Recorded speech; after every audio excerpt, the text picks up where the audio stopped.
Hey, the dude's back in the kitchen. In today's episode, I'm going to be canning shelf-stable ground beef. Stay tuned, we'll be right back.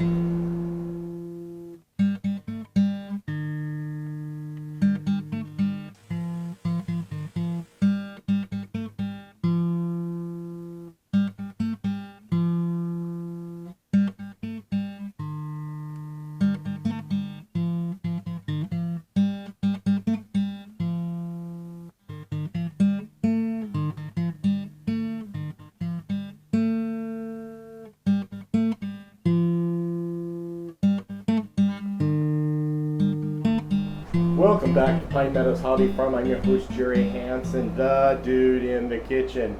Today's episode, I got some ground beef. I got a ton of ground beef. Not quite a ton, maybe half a ton, because I ordered a cow.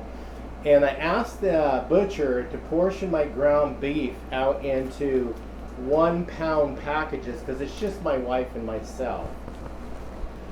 So a 1 pound package is just right for a pint jar. These are the wide mouth pint jars. This is what I selected for packaging or canning my ground beef. I'm going to be pressure canning. After I brown the beef, I'll be pressure canning the beef. It's going to be pressure canned at 15 pounds of pressure for 75 minutes. That's according to the USDA canning guidebook. I'll leave a link for it down below so you guys can purchase one to practice safe canning. I'm using my Zavor pressure canner cooker. It's a Zavor Duo. Now, I featured this in other shows before. I'll go ahead and leave a link down below so you guys can order a Zavor Duo pressure canner cooker. It does both. Really, it does both. And it's got the 3 selections on this knob right here. This is open steam to de-steam the whole chamber. This is 8 pounds right here, and this is 15 pounds, number 2. 8 pounds is for delicate foods, but 15 pounds is what we're going to be canning meat for. 70 minutes or 75 minutes. Right now I'm going to turn my stove on in the back burner. I got to get my pressure cooker going to heat the water because I want to sterilize my washed jars. Now, I've already inspected my jars to make sure there's no cracks in them, and check the rims of the jars to make sure there's no chips in them, so the jars are good quality. Now, my lids, I washed the lids with soap and water and I set them aside. I have them set in here, protecting them from debris, and then I've got my other canning material right here. I've got my debubbler, I've got my jar lifter, I got a ladle, I have a funnel, and I have a pot of water I'll be setting on the stove and boiling. Now, as far as the recommendations for the jar lids, I've got one of each here. I've got Kerr brand and I've got Ball brand. And on the back of them, they say the same thing. Don't boil them, just wash them with soap and water, rinse them, and set them aside for use, because the canning process is going to sterilize them anyway. So I turn my burner on here and get this going. I got my hamburger right here, and we're going to do 1 hamburger at a time, 1 package at a time, but we're going to fill my colander up. Now, the colander, I have it set on top of another little bowl in here because I want to keep it up and out of the other bowl, because we're going to try to drain as much oil off of the burger as possible. I want as less oil in the jars as possible, because oil can make the product go rancid. You don't want a whole lot of oil. Now, it gives you the option of packing it in boiling beef broth. You can add a little salt. It's up to you. You don't have to. Or you can just add boiling water. I'm choosing for boiling water. I'm not going to be using beef broth on this batch. I've got loads to do, so probably in a future batch I'll do broth. But right now we're just waiting for this to get to temperature. And then as soon as that pan's temperature, we're going to start searing all the burger. We need loose burger.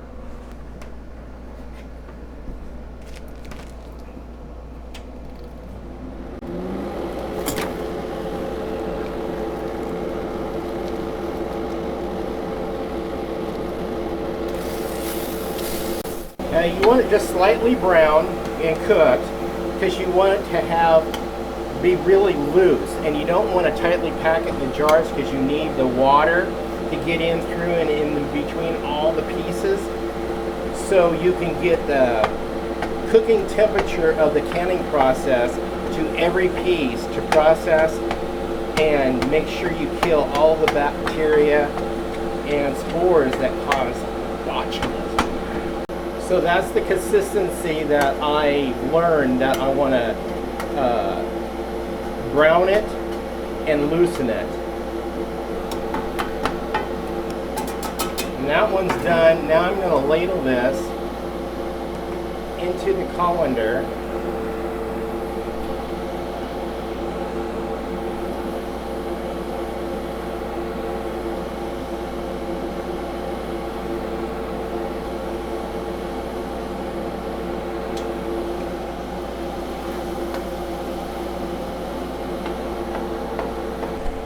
See how the juices, when I pulled it to the side, the pan's at a slant, the juices, the remaining juices are flowing down away from the burger, so I'm getting as little juice as possible.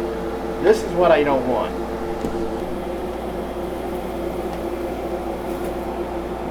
Now I've got another bowl. I'm just going to pour this fluid into this bowl.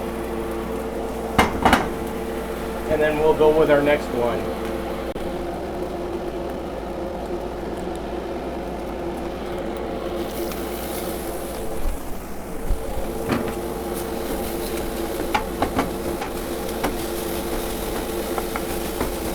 Okay, we're on our last package, getting it browned up. Now it's convenient because my canner only takes 4 quart jars, and they average about a pound a piece of this burger. I have 4 pounds of burger, so this will work out perfect for my first batch. Yeah, I have probably 40 more batches to go after this. I got a lot. So I put my pot of water on to boil for topping the jars up with water. I got my jars in here sterilizing. Once they're done sterilizing, I'll go ahead and fill them and remove a bunch of water. I have to leave 2 inches of water in my canner. Pressure canning, you don't use much water at all. That's different from water bath canning. We're almost done here. Gather it up to the side and let the fluid run down onto the low side of the pan. It's weird because my whole stove goes into a V. I don't know if it's by design or what. I can't wait to get a new stove. Cannot wait. I'm keeping the heat on under the pan because I want to still cook as much fluid out for those as possible. Okay, that's done.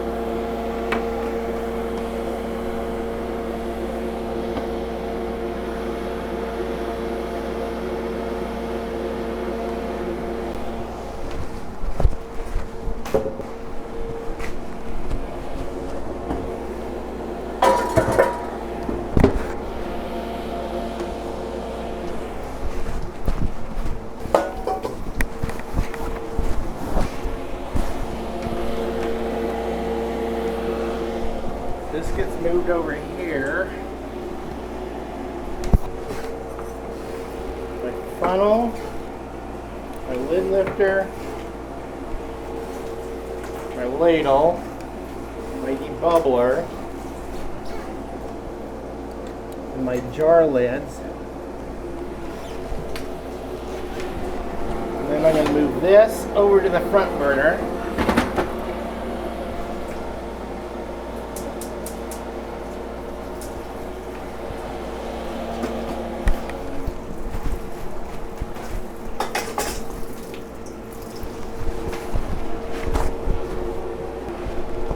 Okay, the jars have been sitting in there sterilizing in hot water.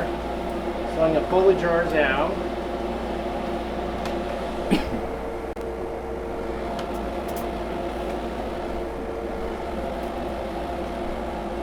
I got to dump some of this water out because I only need 2 inches in here. I'm going to turn this down on low because I don't want it boiling yet. Take my funnel and start filling these up. And of course, there's the all-important head space, 1 inch on meat, 1 inch head space.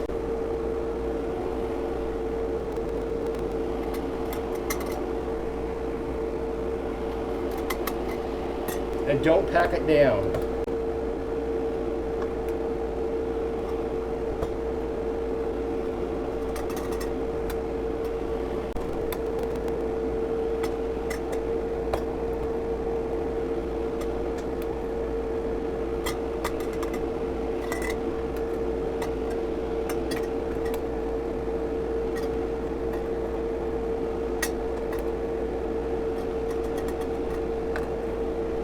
Now we ladle in the hot water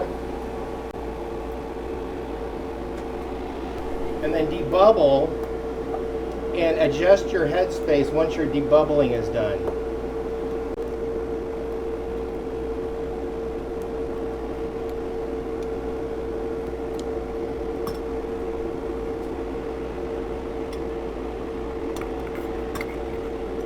Okay, those are done.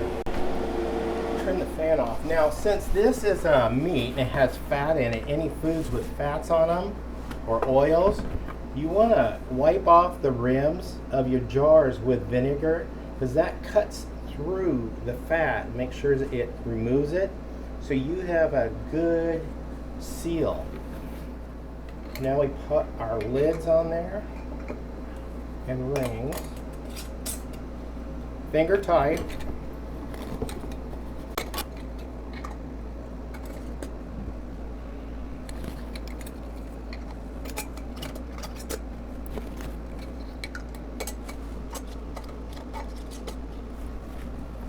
Since there's only 2 inches of water in there, I'm just going to put a little splash of vinegar.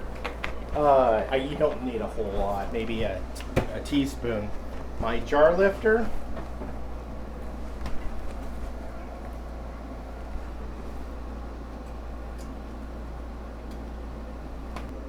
Turn the heat up high.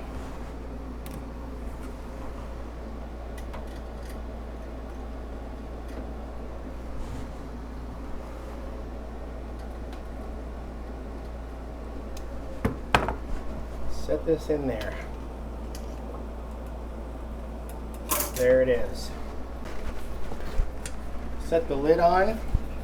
It's got a mark right here to line up with the mark on the handle. And turn it and it locks into place. Push this forward, this locks. When steam builds up, it pushes that button up and it keeps this from opening up. You cannot open it as long as there's steam in there. So we're gonna put the dial to open steam. When that starts steaming, we're gonna count 10 minutes and then we will adjust it.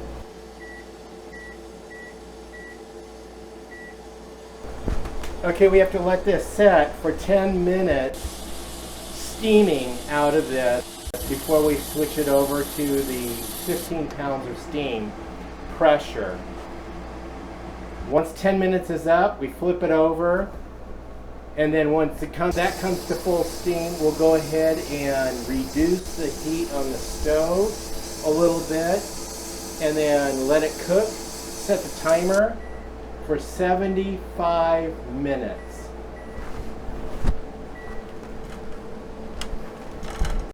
Once it's finished, I'm gonna go ahead and just turn the stove off. Then we just wait for this little button to go down so we can unlock it. I've let it steam off naturally, so all the steam is out of there. so we can safely open the lid. Now, even with these lids, you just want to open it up where it's facing away from you so you're not getting a flash burning your face. So that looks wonderful. So let's get these out of here.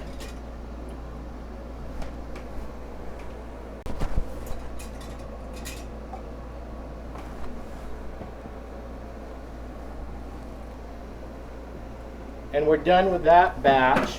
Now I got some more jars because the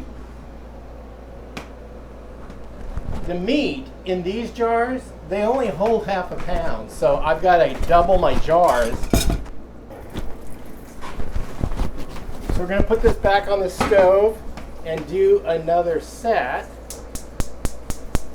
And I'm out of wide mouth jars. I only have the small mouth jars, and I figured that'll be fine. That'll be sufficient. And as far as that goes, I'll do the rest of the canning off camera. But this is my first time in an adventure of canning ground beef. Brown the ground beef before you put it in. Make sure it's well drained to make sure there's not a whole lot of fat left in there. You will get some fat, that's okay. And then just leave your 1-inch headspace. Put it in a pressure cooker. I'm going to leave, like I said before, links down below for a pressure canner, a canning products, and also the canning cookbook to be able to safely can these products yourself. Well, I'm Jerry Hansen, your host. This is Pine Meadows Hobby Farm, Dude in the Kitchen. These things are still hot and bubbling. I'm just going to go ahead and make sure I let it cool down completely and let the top of the lids pop in, and then I'll remove the rings, date it, and then store it in the pantry. Now this should be shelf stable for quite a while. So stay tuned for more videos. You can do that by subscribing, clicking that bell icon that alerts you to new videos as I upload them. Give us a thumbs up, share my videos on your social media platforms, helps us out. Remember, be safe, always be kind. I'll see you guys in my next adventure. Yeah. I'll be making more grapes. I got new tools for for wine making. Yeah, stay tuned for that episode. I'll harvest grapes tomorrow. Bye-bye.